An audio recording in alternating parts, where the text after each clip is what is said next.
Good afternoon. My name is Gerald Mast. I am the coordinator of our Colloquium program, and I'm happy to welcome you to this afternoon Colloquium. I have only one announcement today, which is that the April 11 Colloquium on Sin in Anabaptist Theology with Dr. Alex Sider has been canceled. As we know, in the months since our spring colloquium schedule was planned, Dr. Sider acquired new responsibilities that supersede a disposition on sin in Anabaptism. And so this colloquium is the final colloquium of the semester today. Our speaker today is Dr. Steve Harnish, professor of mathematics here at Bluffton, a position he has held since 1996. When he joined an auspicious class of 16 newly hired faculty members. I am glad to have been part of that class, and I am especially thankful for colleagues from that class who, like Steve, has stuck with Bluffton through thick and thin all the way to the present. If Steve were up here at this precise place, he no doubt would recall the names of all the people from the 1996 Bluffton hiring blitz, including those who remained, but also all those who departed for one reason or another, along with where they all went and what they are doing. He might also reflect on obscure and intriguing connections that persist among that circle and that perhaps continue to link them with Bluffton or with other faculty members who have come and gone both in this century and the last. All of us who know Steve as a colleague and a friend are familiar with this gift that Steve has for seeing how deeply and broadly and complexly both local and cosmic reality is interrelated. Indeed, I often have... Folks, can you see? That was not an interrelationship, that was an interruption. I often have the impression from the twinkle in Steve's eye that when he begins to share some of these interrelationships, he is also withholding more than he is sharing. For example, at our recent Bible exhibit in Musselman Library, while he and I were admiring the 1523 German edition of Erasmus's paraphrases of the New Testament epistles, Steve remarked that his own doctoral genealogy traces back to Erasmus through his doctoral advisor, who studied with a doctoral advisor who was the student of a so-and-so doctoral advisor, who studied with this doctoral advisor, and so on, all the way back to Erasmus. And then he remarked that there are many scholars today who can trace this same genealogy of advisors and mentors back to Erasmus. I had the sense that Steve could have listed a whole raft of Erasmian cousins at this point, but that he decided to keep them to himself for then. However, when Steve filled out the introduction questionnaire in connection with this colloquium, he did start to go into cousins, including the well-known mathematician and philosopher Kurt Gödel, who was a colleague of Steve's doctoral advisor and a close friend of Albert Einstein, it turns out. All of this doctoral genealogical research made me curious if Steve and I might be doctorally related, but so far I have only gotten as far as the realization that my doctoral advisor's advisor was also one of my main graduate professors, which I guess means that my doctoral grandfather is also my doctoral uncle. That doesn't get me very close to Steve. Responding to a question on the questionnaire about how he became interested in his field of research, Steve noted that when he started his undergraduate studies at Goshen College, he began as a biology major who became curious about the question, what is behind this? Which led him to chemistry, and then to physics, and ultimately math.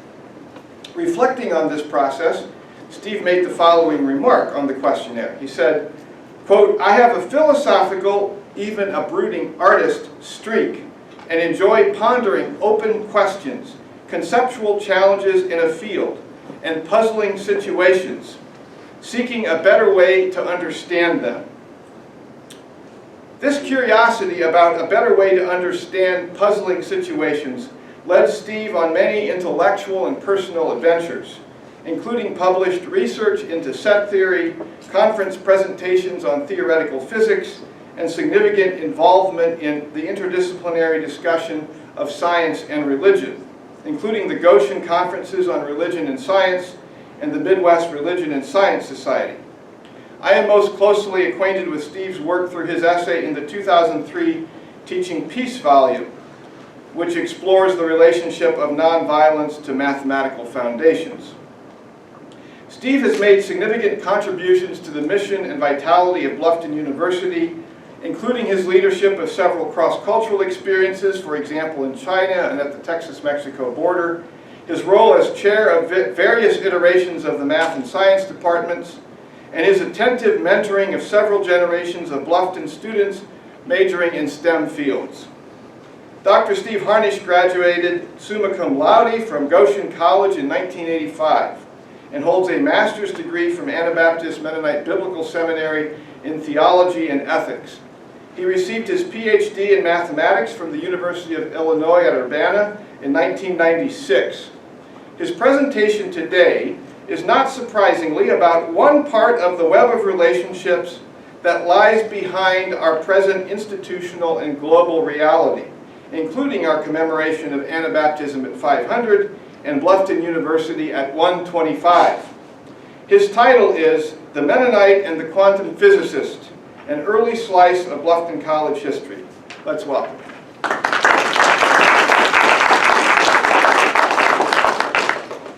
Okay, well, thank you, Gerald. That's quite the introduction as it comes out.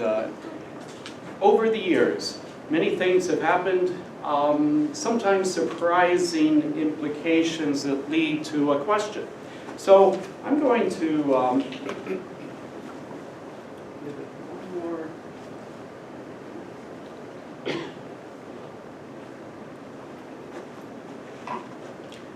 So you'll notice that there were two versions of the flyer. There were two versions. Can you hear me all right here? Pretty well if I stand close by. Okay, very good. There were two versions of the flyer. The one before and this one. What's different? About Berkey Hall. Okay, we'll get to that. It's in the title to some extent, implicit. So we're going to find out more about these individuals. We'll have a couple different ways to reflect on this. Yes, this was a flyer or the announcement you might have seen. And I will add, is there an anachronism? I would say one is that Gerald knew that I often talk about God and everything else in my talks. And so perhaps the 4 to 5:30 was intentional. I think likely not. And the other one is that I sometimes have been called the Mathematical Natural Sciences Department Chair, and it may still reside somewhat on the web. But even though about for 28 of the years I've been here in the summer, I'd spent 14 of those as chair, I'm the frequent chair and happily retiring from that role, and thank you, Dr. Montel, and many others, so that I can focus more on research and teaching, which is really great. Okay, so there's a lot of points. I could probably talk for about an hour on each of these. So you will see an ellipsis here, an ellipsis there, to be continued if you'd like to follow up. I could show you more slides. Okay. So the first one, I'm picking up, as you've seen the title, it was The Mennonite and the Quantum Physicist, an early slice of Bluffton College history. I'm crafting in these different categories. There will be some background, thinking about blends of strengths of any individual, various questions. Some of the big themes are questions, partial answers, and some conversations throughout, leading to some of the reason I'm giving this talk. But first of all, on background. So, how many of you have heard of the Clifton Strengths Finder? And probably more people from the Bluffton community than otherwise. Students take this as a first-year student often. I had grown up with the experience of using the Myers-Briggs tests, which can serve a purpose. I don't like to follow labels too much of like thinking I must be just this way. But this one in particular is intriguing. For 4 domains listing 34 different themes. And they're small up here. I'll go ahead and mention that my themes come from, maybe not too surprising to Gerald, in this group off to the side, connectedness is the first one. So you see that I often try to make a lot of connections. There's then learner, so I like to learn things, an achiever, and strategic and ideation. So I like to say that I'm a connecting or connected learner who achieves through strategic ideation. That means I can talk a lot about connections. So I'll try to hold this to the 5 o'clock target for you then perhaps to ask a few questions if you might like. So a quick segue on the fact that each of you as individuals, as students, as faculty members, as a member of a community in your career, provide your own strengths to this. And this was from a couple of weeks ago. Daryl and I spoke for a math day at Findlay. But this question highlights that, and I think you'll see throughout this some of the different strengths individuals provide. But one of the questions is like, is this a math person or not? Or who is behind maybe a famous person or someone who's succeeded. And the story is about 3 siblings. They are Roger, Oliver, and Jonathan, living in Great Britain. Oliver is the oldest, and he was considered to be of high IQ, went quickly through his studies, became a physicist, a theoretical physicist. Jonathan was very good with chess. He was a grandmaster at various points. Roger, not so much. He did not like chess at all. In fact, he was failing his math courses in grade school. And so it turned out they did have a situation where somehow Mr. Stenick comes into the play. I don't know if any of you recognize this Roger. I have talked about him in a couple different settings. But this Roger Penrose has given us lots of amazing diagrams, thinks very visually, and has interesting ideas that are very unique, even though he was destined to not become a math person in his early years. But their family moved to Ontario. At one point in Canada, he had a Mr. Stenick who said, well, you seem to understand this material well enough, but you just need more time, I think, to complete it. And that's what Roger says, I'm so very slow. He thought very deeply about the mathematical problems he was doing. And so he would give him time over recess. And with that experience, he went from 40 to 50% marks up to 90 and 100. He later would get his PhD in mathematics easily enough, even though he said he thought differently than many of the people around him. There's not just one kind of math person. He even has given a lot of influence to some art of M.C. Escher. Perhaps some of you recognize M.C. Escher's works. And implicit in this object, which is impossible, it looked like it was possible to be aligned in that way, but the topology doesn't allow the sides to really place in this way, called a tri-bar. Was part of Roger's own idea. He shared with M.C. Escher, and it influenced some of the interesting artwork of Escher. Now, I give this just to mention that Roger even got the Nobel Prize, which I know from the physics side, Luke was nodding, knowing that in the pandemic year, in 2020, he received it for his work on black holes. He influenced many people. Stephen Hawking, a person I was able to meet with in South Africa, George Ellis, but really behind him is Mr. Stenick. And the roles of teachers influencing someone. What is behind this? What is the potential of the person is important. Okay, well, let's get a little bit more into the basic issues here. Of questions, partial answers. I would not be giving this talk by first sort of choice of if I thought about the class of '96, what would I be talking about something like this? For one, it'd be wonderful to have a physicist or a historian delve into some of these issues, but it sort of fell in my lap. And I'll say why, and I'm glad a few of you are here from an early time period of something that I did a few years back, 20 years ago. But in any case, let's go on to the 4 Ohioans first, before we get to that question that led me to this question, this particular path of inquiry. So there are 4 Ohioans. Do you remember their names from a flyer? Otelia, Olga, Herbert, and Arthur. 2 women, 2 men. They have at least ties to Ohio by either being born there or dying there. I will go ahead and say more about them, and their somewhat inconspicuous, seemingly kind of ordinary starts or experiences in life might not predict what later became of them, or why they got interconnected and what they experienced. So first of all, this is Otelia, and Otelia was born in Butler County, Ohio, south of Oxford, where Miami University is. There's a Trenton Mennonite church there now. There had been an early settlement of Mennonites in the area in the 1800s.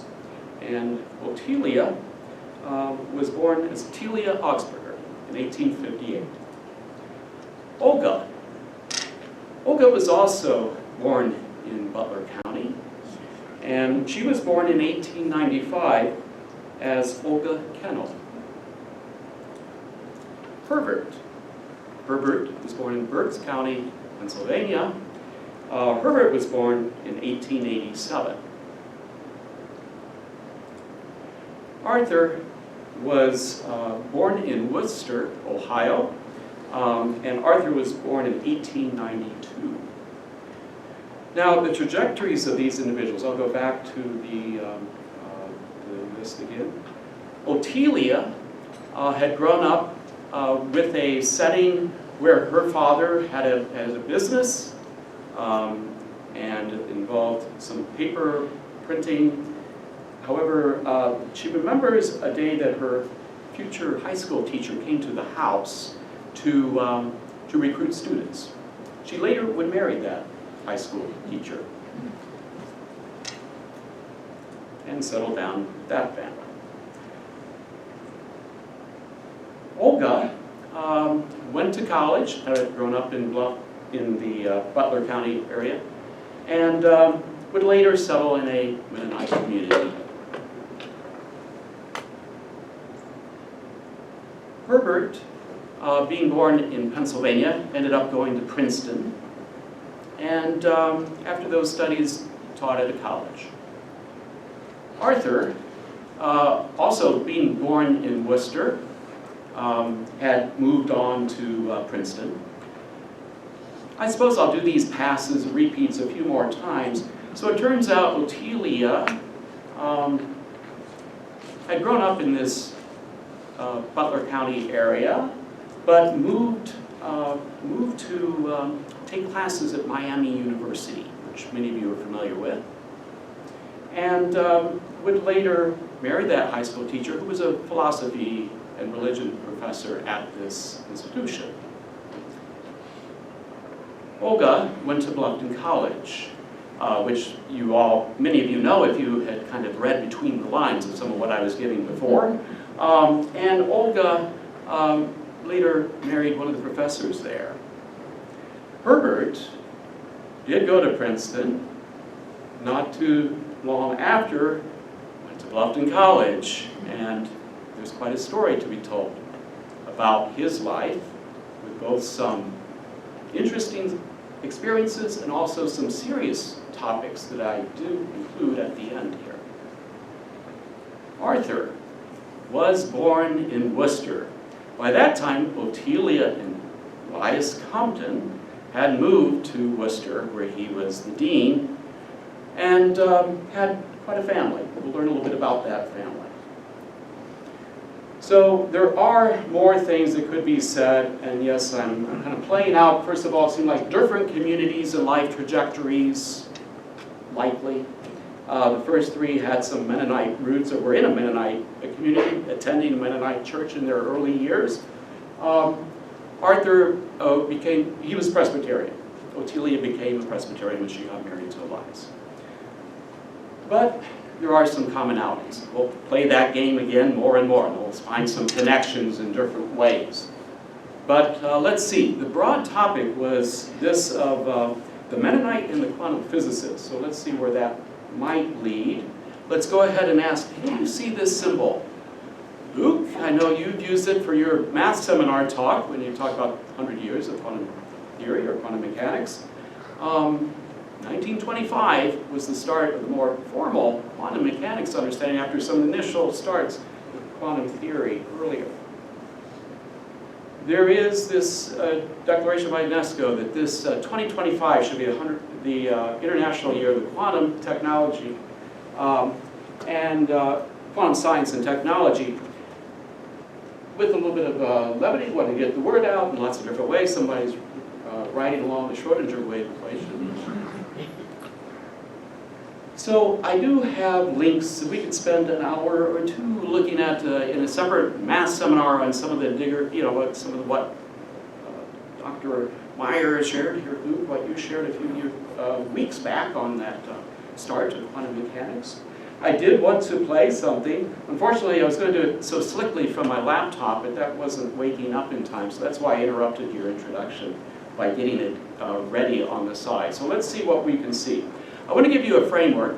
I know many of you will not have a solid sort of interest or studies in quantum mechanics, so let's get a sense of what happened here roughly 100 years ago, particularly in 1927.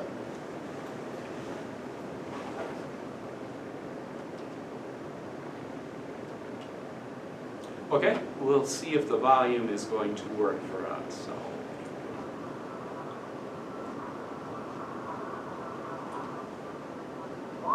Physicists so determined to put this bizarre aspect of quantum mechanics to the ultimate test. Apologies. To explore the beginning of the story, David Kaiser has come to Brussels, the city that Albert Einstein traveled to in 1927, to attend a meeting about a new theory that described the microworld of atoms and tiny particles, quantum mechanics. Quantum mechanics is one of those amazing intellectual achievements in human history. For the first time, scientists were able to probe a world that was until then quite invisible to us, looking at the world at the scale of atoms, 1,000,000 times smaller than the width of a human hair. One way to think about the scales is that if you take an everyday object, like a soccer ball, and you enlarge that soccer ball so that actually you can see the individual atoms, you roughly have to make it the size of the Earth, and then move into that planet. Then you are in the world of atoms and particles. It was the nature of fundamental particles which make up the world we see around us that Einstein had come to Brussels to discuss. And it was here that Einstein entered into a heated debate that would lead to the discovery of quantum entanglement. A concept that would trouble him for the rest of his life. David Kaiser has come to the place where it all began. This is the original Solvay Institute building. Beautiful, grand building. And this is the place back in October 1927 where the 5th Solvay conference was held. This amazing week-long series of discussions on really what the world is made of, on the nature of matter, and the new quantum theory. And these steps are the very steps on which this famous group photograph was taken. It's a collection of some of the most brilliant people in the world. Here in the front row, we see Albert Einstein and the great Marie Curie and Max Planck. In the back row, standing, the dapper Erwin Schrödinger and these sort of brash 20-year-olds or mid-20s, Werner Heisenberg and Wolfgang Pauli. These scientists were the pioneers of quantum mechanics. I had a huge version of this photograph up on the walls, a poster in my college dorm room. My roommates had their favorite bands, and I had in the 1927 Solvay conference, which says a lot. This was one of the greatest meetings of minds in history. More than half were or would become Nobel Prize winners. Their experiments were showing that deep inside matter, tiny particles, like atoms and their orbiting electrons, were not solid little spheres. They seemed fuzzy and undefined. So this group here, these were the folks who had just been plumbing deeper and deeper and deeper to find what they hoped would be a bedrock of what the world is made of. And to their surprise, they found things less and less solid as they dug in. This world was not tiny little bricks that got smaller and smaller. At some point, the bricks gave way to this mush And what looked like solidity, solidness, in fact became very confusing and kind of a whole new way of thinking about nature. Okay, so that gives an indicator. I think I saw Monica smile too when he referenced to how much it says a lot, how much he liked that poster. Monica's seen quite a bit of it around my office. And we're traveling to Europe, thankfully have a bit of a chance, and going to Brussels. The only thing is, I just like to see those steps, that's all I said. So anyway, okay. Let's continue. So there is more. And I'd be glad to talk to any of you about this. I'm sure Luke Myers would too, and others from the chemistry side too, all the ways in which quantum mechanics has been so important. Back to Attilia. Okay, so this was just one picture of her. Here's another picture. So just to get a sense, I'm not quite sure about the microphone. Does it work better if I stand here or there? Does it make any difference for hearing? Okay, good enough. You'll notice even this, that American Mother of 1939. There are some reasons for that. It's an interesting comment, and I will get a little bit more into that, but I will just simply mention that Attilia, growing up Mennonite, in that community of Trenton Mennonite, later just transitioned when she got married after her college studies to become Presbyterian, had these 4 children. Carl was the oldest. He became president of MIT. He was a physicist and president of MIT. Wilson was next, more involved with business, if I remember correctly, but he was a president of what would later be Washington State University. And Arthur has done various things, and you will hear more. He later was a chancellor, I believe, president at WashU, Washington University in St. Louis. And their daughter, Mary, was highly involved with mission work to India, and she and her husband were involved in leadership at a Christian college of higher education there. So there's a lot of contacts, and a little bit more about them. You already heard that Attilia had a son named Arthur. What about Attilia and Olga? What's the connection there?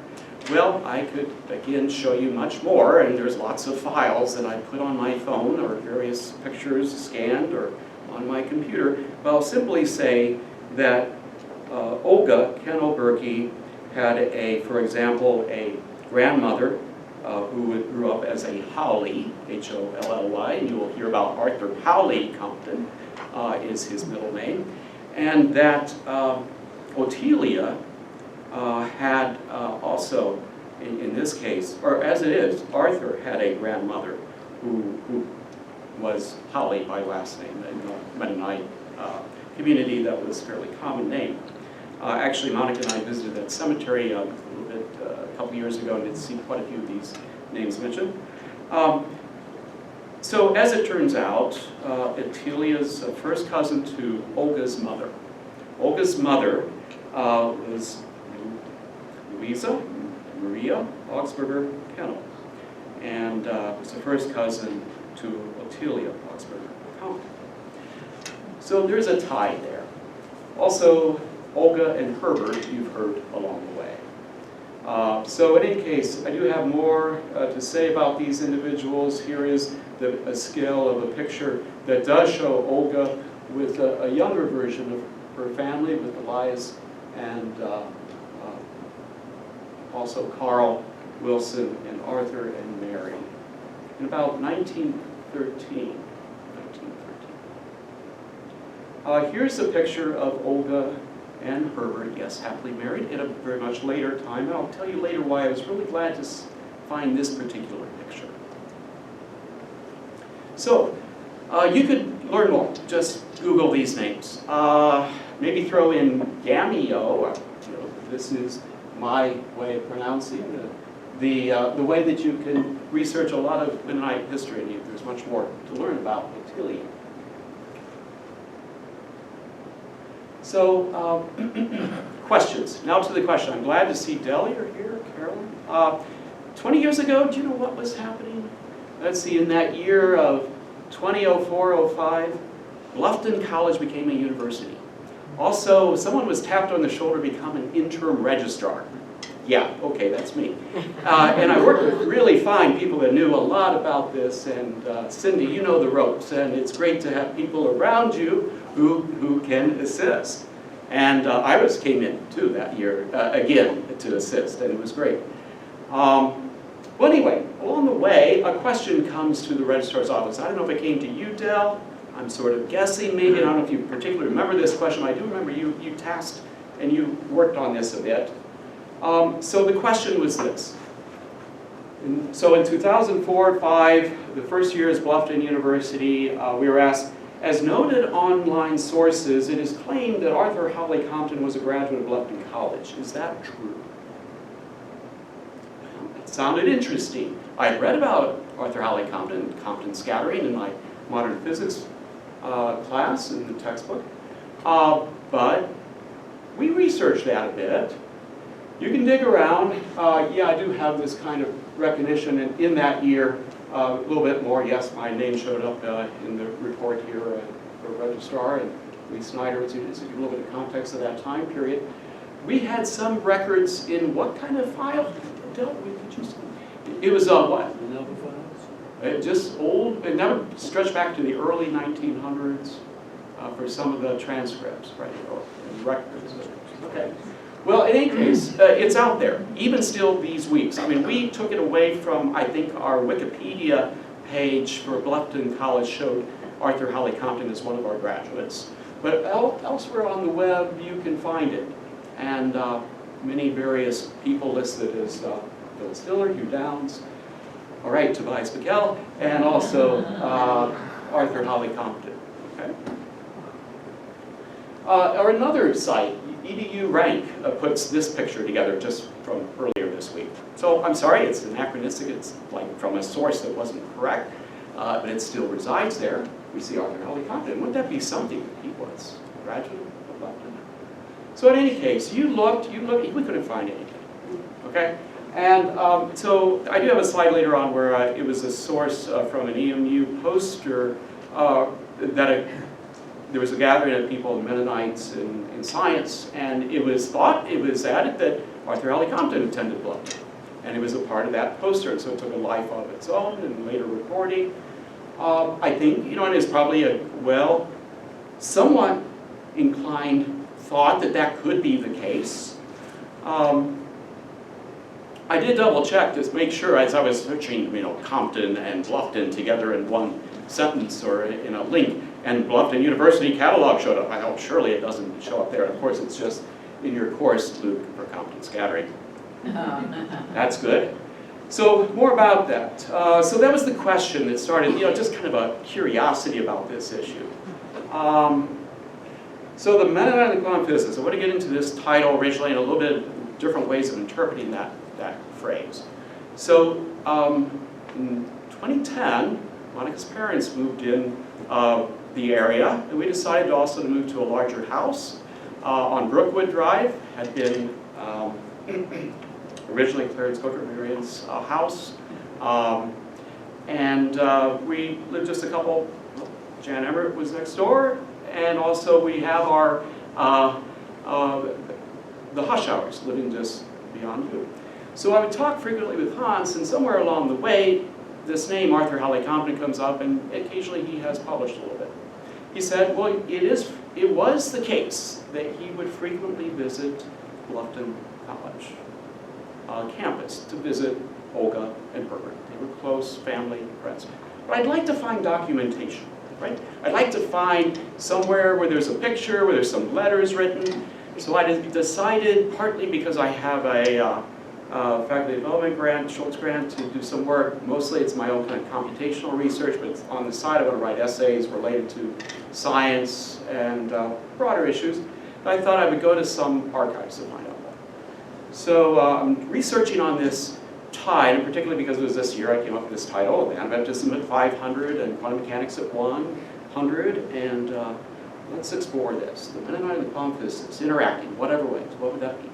Okay, so I'm going to go fairly quickly through some of this.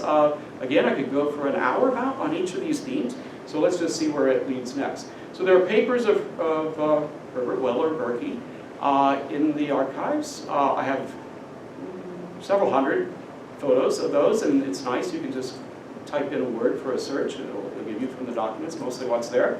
There's some beautiful artwork in his biology classes of the Cecropia moth, Cecropia caterpillar. I very much appreciate it, and others. However, there's a lot you can dig into on the line about H.W. Burke. And I just wanted to find everything I could, maybe see if there's any papers, any mention about Compton or what. This paper came up, at least as we were clearing out Perky to some degree about a year ago.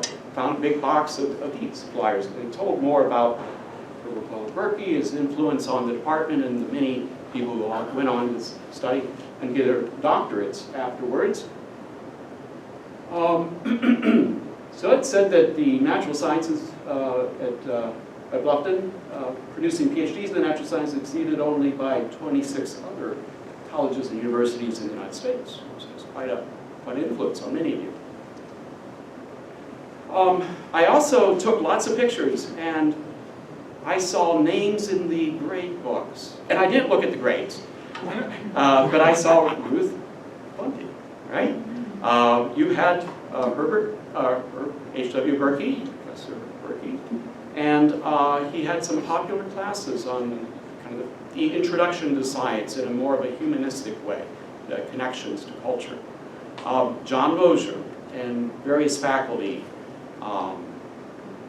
Possibly I saw Maurice Kaufman, not quite sure about that, but there were several other individuals that you would know in the community who studied under H.W. Burke. How many of you had met him at some point? I'm just curious. So you met him in the community, or had him, and I think, Stan, did you say, although he had just finished teaching, you visited and then you had a chance to eat with him? He was the tennis coach. And he was the tennis coach still at that point. And that was in 1959, yeah, so just completing there. And I talked to others who say, even into the 70s, maybe late 70s, I would see him outside working around the house. He died in '83. But here's another source, okay? I wanted to learn more about whatever Compton might have, did he have something about visiting Bluffton College? Okay? This would be the question. They're at the University of Chicago. They have the Hannah Holborn Gray's special collections, and you can set up a time to visit. That you set up to have a certain stacks or certain boxes in the collection brought in, and there are 6 boxes. I didn't know what that meant, and you could choose 10 items. I picked all 6. I could only get through 1 in about a day. And that was last summer. And then we visited again over fall break. And then I got a little bit more fast about this and trying to glean anything related to Mennonites or Bluffton or H.W. and Olga. But in any case, there's a lot there, and I probably will return. But I ended up empty on the thought that I could find something that had H.W. and Olga perhaps connected to Arthur from these more formal papers. He was the chair of the physics department at the University of Chicago, and later, like the APS president of the APS and American Physical Society, and he did other things you'll soon learn. But in any case, he was very busy. There was a lot of formal requests. It was fun to see the handwriting of Louis de Broglie's brother Maurice thanking Arthur for helping to encourage the selection of Louis de Broglie as a Nobel winner. As he did win a Nobel. We'll talk a little bit more about that later. Okay? But, many different things. Also in October, it's just been announcements of, did you remember who won physics this year? This is a physicist. Chance, but it's also highly focused on AI, large language models, neural networks, various things like this. It turned out there was correspondence there of Hopfield's dad talking about his son, who was the winner in October. It's just kind of interesting to have this, how Compton was really interested in. The father was in Chicago because of the World Fair, entering in 100 years of anniversary for Chicago itself in 1933, and he was helping to write a letter a reference for Hopfield's father to go. And it's a fascinating story if you like to dig into rabbit holes. But in any case, I have a bit of that, as you can tell. But again, back to the story, I couldn't find a connection, particularly to H.W. and Olga or Bluffton, right? Lots of references to their family, Carl, Mary, personal letter notes, handwritten there, and often a lot of the typed mimeograph. But it was mostly a lot of mater and pater, so fondly, keeping track of the health of everyone, and this kind of highly involved in their family and in their work and in other directions I'll mention soon at the end. So what is this? There are other sources, but let's look at this side of Arthur Holly Compton to be sort of celebrated as a wonderful life. So I'll just tell you, you could look into maybe looking up Neil Turok's CBC 2012 Massey lectures, and it's really captivating. It's all oral, and he's talking about physics and its role in society, and he has to purely put it ready for the radio. And he does a really masterful job. And along the way, he brings into the, anybody recognize this picture? The School of Athens by Raphael. Hope to maybe see this summer as well. A lot of famous philosophers, mathematicians, scientists, not really together at the same moment in time, but important influence. This picture, then, he said, was also of equal kind of import, as you've just kind of heard. Now, did you notice, was Arthur there? Did you see Einstein mentioned? They focused in on Einstein, and over his shoulder, who was there? That's Arthur Holly Compton. So surely he met. So yes, it's true that my advisor, I really like Geysi Takeuchi, had similar sentiments and worked closely with Kurt Gödel, who, as it was that they said Einstein only wanted to come to the Institute of Advanced Study every day so he could have the privilege of walking home with Kurt Gödel. They sort of thought similarly about foundational issues that could challenge each other. But in any case, so I am like 2 or 3 steps removed. But I'd say each of you, many of you in the community are the same. If you knew H.W., there's a reason that he was a good friend and colleague, so to speak, both for various reasons, personal, family, and others, with Arthur and H.W. were close, and Arthur hobnobbed with all these physicists, surely shook hands and talked to Einstein quite a bit. And there's some of the trace in his papers where you see this kind of debate about ideas.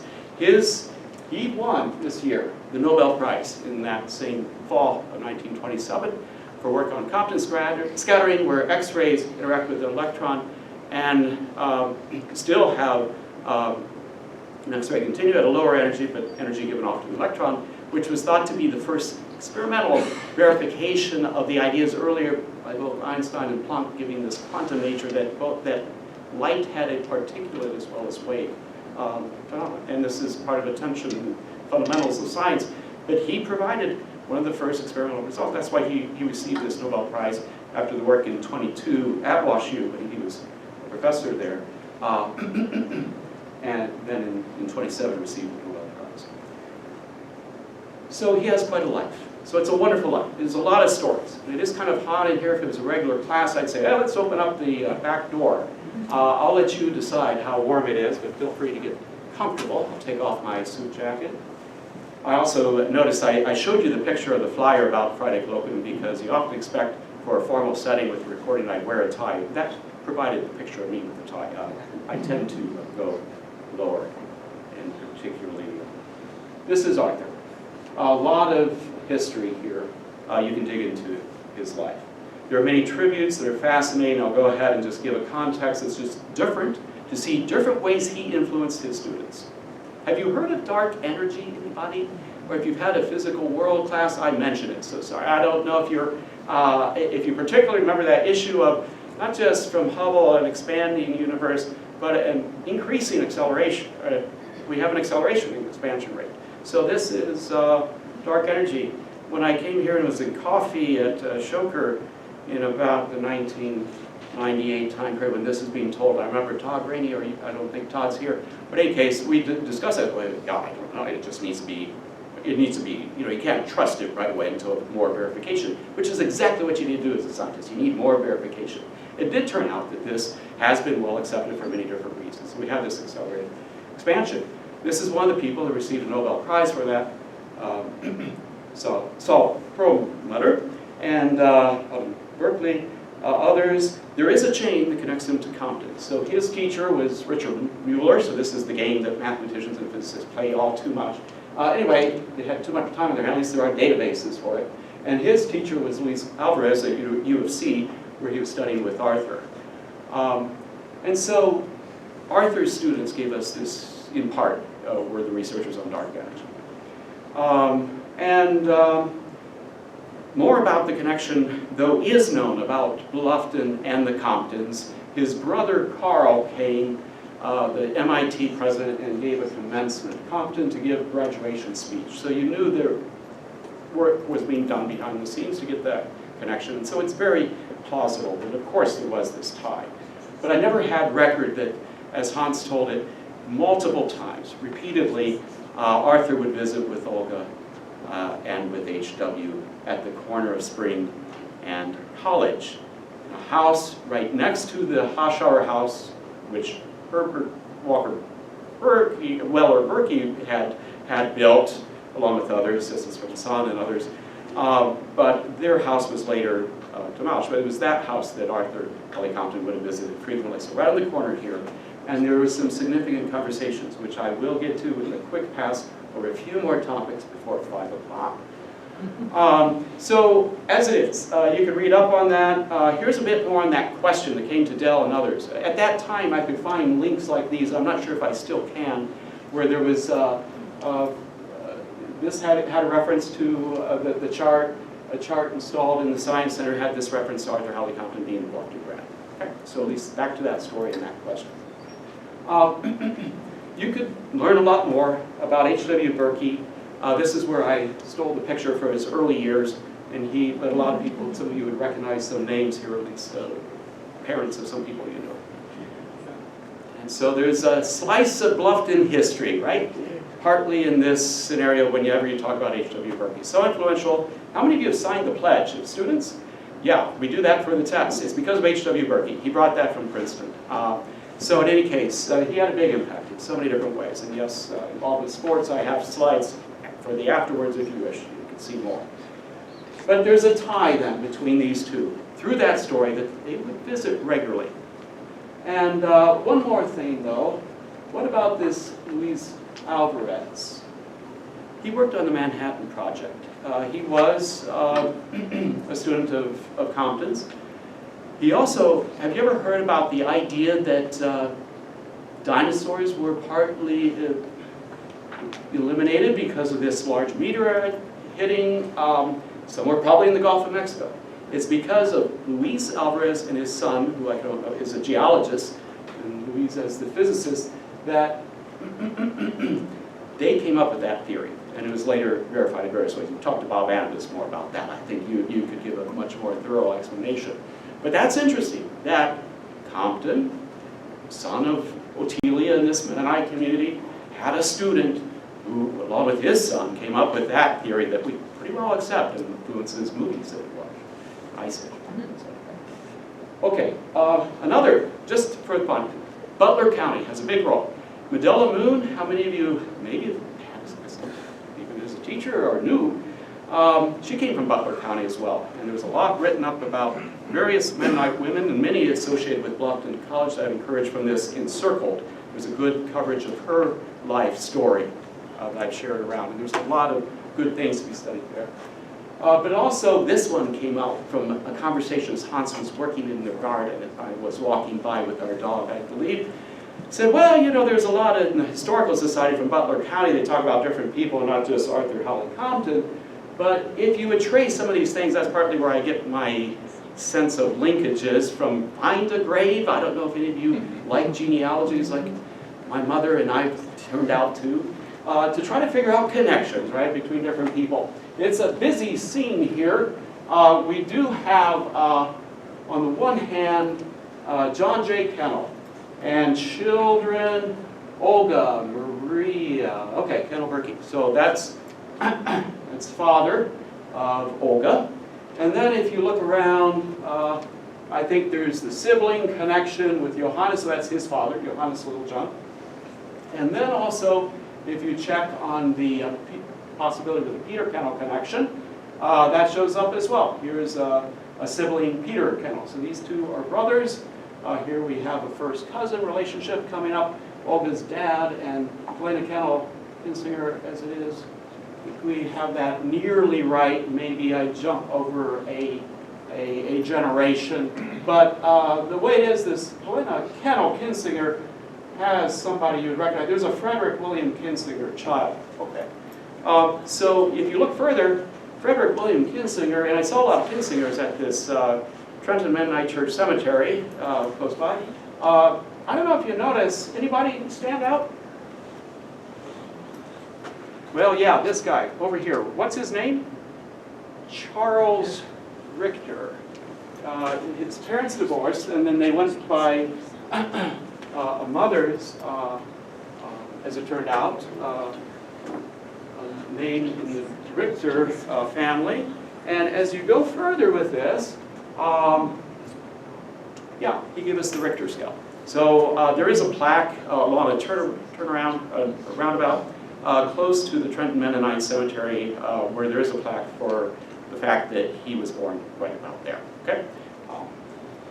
So he doesn't, I don't think he would have claimed to be Mennonite, but in any case he has those ties to that community. All right, roles of memory and faith, and then questions of war and peace, all in about 8 minutes. Okay, along the way you might be thinking, what is true? Like I tried to figure out, is it true that Arthur Holly Compton was a graduate at Bluffton College back in the day? Or what then shall we do anytime is a good question. There are challenging times sometimes for a fledgling college, university, as we read into the history, right? And it's matters of memory and faith that sometimes guide us in what then shall we do. And in times of conflict and war and peace, we think, what then shall we do? So let's play that out for just a few minutes. Do note, you can find H.W. Berkey's gravestone there in that Trenton Mennonite cemetery next to Olga, who's buried there. Though what is true is that, at least it's been told through Bob Anabaptist, who's here, that I think you were told that some of H.W. Berkey's ashes were buried underneath that oak tree just outside of Chopra. So you can check that out. There's a piece of H.W. with us. Even as the tree next to Berkey Hall came down, that pine tree, that tree next to Chopra is bound to stay as that oak tree for quite a while.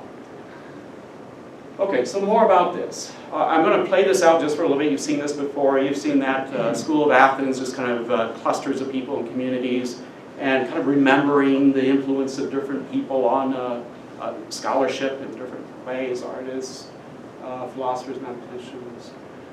This important group for at least Kaiser from MIT was so excited, and I kind of get excited too, reading about these people, the issues they were trying to sift through during this year. Have you heard of entanglement or quantum computing? Maybe just a bit. It was really because of this session that week. Niels Bohr and Einstein were daily. Einstein posed a problem for the Bohr's conception of the simplicity of their particular framework for thinking about it. There's no deeper structure, just accept the measurements are made and only ask about what the measurement outcomes will be in a certain probabilistic way. But they had lots of back and forth daily. It seemed that at the end of each day, Bohr would succeed. It was thought then that after this picture and after this time, really Einstein didn't contribute anything. Or he wasn't well accepted, even though he had influenced a lot of quantum theory, besides general relativity and special relativity and other areas. But he did, in 10 years later, from 25 and 35, published the EPR a paper along with Podolsky and Rosen. Podolsky kind of jumped the gun. He didn't want to really print it out or send out to publishing like New York Times, and they had their own issue. But that was probing the question, could we say more? Is there an incompleteness to quantum physics as understood in quantum mechanics? In any case, it's a big theory. Now, finally, there's famous portraits. I was really glad to find this one. I said there were Bluffton College, Bluffton University archival pictures. There were also some from the University of Chicago, especially on the tributes to his mother, who highly influenced Arthur. Who said that when he, at age 8, when reading about some authorities about the elephant, he wrote, on the question of the elephant, it was this serious for him attempt to contribute something, and she took it very seriously. She said, if you had just made fun of that, I never would have become a research scientist. So he did attribute much of his influence. So when it's the Mennonite and the quantum physicist, I'm partly thinking of Otelia with Arthur. The Mennonite Otelia growing up, who because of her way of thinking, interacting with children, had a big impact. I'm also partly thinking about H.W. and Arthur that we get to quickly. So at least in this picture, this was for College of Worcester, where they were dedicating this new building for the Otelia Compton Hall. And you see some of the early people. Here's Arthur and his wife, and here is H.W. and Nobel. So at least finally, I have a picture where they're together. And I would like to find more correspondence. Possibly at WashU, he had a lot of papers there. So, more about these, yes. You can play this further. What about some important steps, especially as Berkey Hall comes down? Maybe we want to go to that. So last year, as we thought Berkey was imminently to be demised, wouldn't it be swell since Arthur and Arthur Holly Compton and Berkey would talk together? Let's just take the picture. We don't know that Arthur actually went up those steps when the door was open. It's quite plausible. If he was over at the corner house, they surely would have. So as Berkey comes down, you might want to think about that. And here's the picture with that, as I kind of over-promoted this over the years. But in any case, more about Berkey Hall, you could find lots of interesting things, right? Daryl and others who have been through there. And this is the WBCR radio and its antenna and the transmitter in that previous, okay, it's still up there. Though I took these other two down for good keepsake here. Don't know, what about that transmitter? Anybody want the front piece? You're going to probably take the whole thing. Oh yeah, and there is this story about the crocodile, right? That Medela Moon kept in the Berkey Hall. So thank you for posing for this promo by the sink. And there's a lot you can read up about Medela Moon and her influence. And here's a nice picture with some students from the Facebook page. Okay? All right, so I'm just kind of delving into the memories of faith and the stories of Bluffton. Let's get to something else, war and peace. I have a minute or two. What shall I say? It's ever with us. Our longing for peace. Wars and rumors of wars. Well, so there are good stories and resources. You could dig into this for an hour or two. I think you had led me to this in an email chain that is happening in the fall. Gerald Lee said, for the person interested from Stanford on the life of H.W., that there was an interview with H.W. because he, as he says, he did the interview. He grew up in this older, here's Berkey. He accepted to go in the military. There was an interview about this, and he said he came out working, in World War I. Partly, I had seen where he had worked some explosives research, but also Hans shares how he also worked on some other finding antidotes to some of the chemical warfare that he used. But he says, was he proud of himself? No. Why not? Because I had sinned. I had seen what the army was like. I had seen what war was like firsthand. When I came through, I was a confirmed pacifist. So it's World War I. There wasn't obviously a good pathway to declare I'm a conscious objector. That's fine, do something else. I had a great uncle on my mom's side who was in a military prison during World War I, G.P. Wanger. I also have a great uncle on my dad's side who was a World War I vet, married my great aunt who had studied in Goshen in the late 19-teens, and was really affected, shell-shocked, and had challenges for years. But anyway, you can read more about their life and experience of Herbert Weller Berkey, reflecting on his experience with war and peace. He became a bit of a pacifist and concerned about control of armaments. Recognize him. So there's a lot to be said here. You can learn about them. There's also this tie, partly because I haven't told you quite exactly what all Arthur Holly Compton did during World War II or before. So anyway, this is a picture. Remember Howard Crable? Of course, many of you do. Turned out I later moved next door and visiting Evelyn, or maybe I visited when he was still alive with, dealing with cancer. He talked about, Herr Harnish. He liked to be kind of Germanic or just kind of proper with things. do you know Ella Harnish? So, well, yeah, that's my great aunt's name. So he said, well, I have this picture in our living room. It's that Evelyn and Marianne Cooker, Evelyn Grable's father was in this picture. It was one of their class photos. His name is Harvey Moonmaker. And next, here was an Ella Harnish, this person. I wonder, so yeah, that's my great aunt. I know a few things. Anyway, I'll just mention maybe at this stage that there's about 3 or 4 reasons that this picture is kind of interesting. Not only because I was able to see this in Howard and Evelyn's house, and he was highly interested in genealogy and just connections with things and archives, but it's partly, do you see another name of some import? Kratz. Clayton Kratz. You could research a little bit more on the history of MCC. In 1920, after this picture, and he didn't return, he was exploring needs in Ukraine before MCC was started. He never returned. Was arrested once, released, arrested again, and not. So Ella knew the horrors of war. There were some of the top classmates, of course, they were part of the military, and came back or were involved. So in any case, issues of war and peace.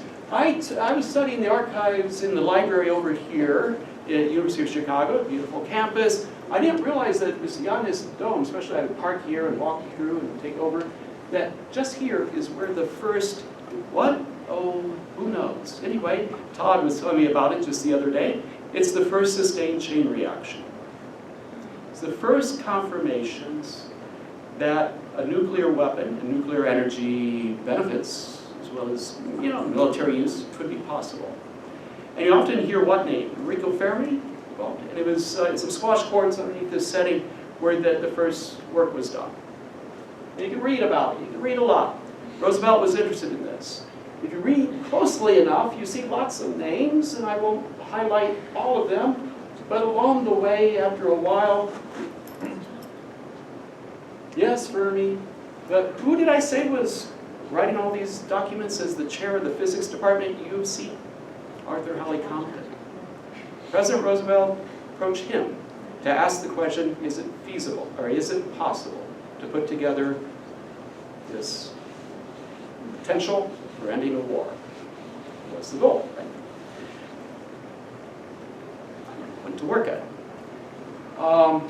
Later, when they actually sustained that first one in December of 1942, there was this famous Chianti Fiasco. They celebrated by putting their names on there, everybody who was present. Arthur Holly Compton was there, along with Enrico Fermi and others at that first day of confirmation of sustained chain reaction. They were careful. He didn't tell his president. That was part of the archives, if you want to read.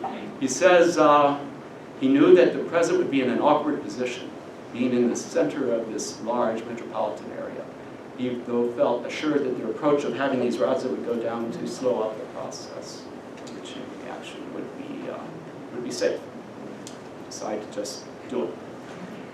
So in any case, more things. You can read a lot more. Some of the CP1 was located there, later sent to Argonne. The initial pile was moved over. In any case, there's a lot of story. It's a deep story. And yesterday I was glad to have Mike Emerson give a talk on his interest in physics. He later worked at Los Alamos. How many of you have seen the Oppenheimer film or know of that name? Did you watch the film and see the Trinity event of the explosion of a bomb? Okay?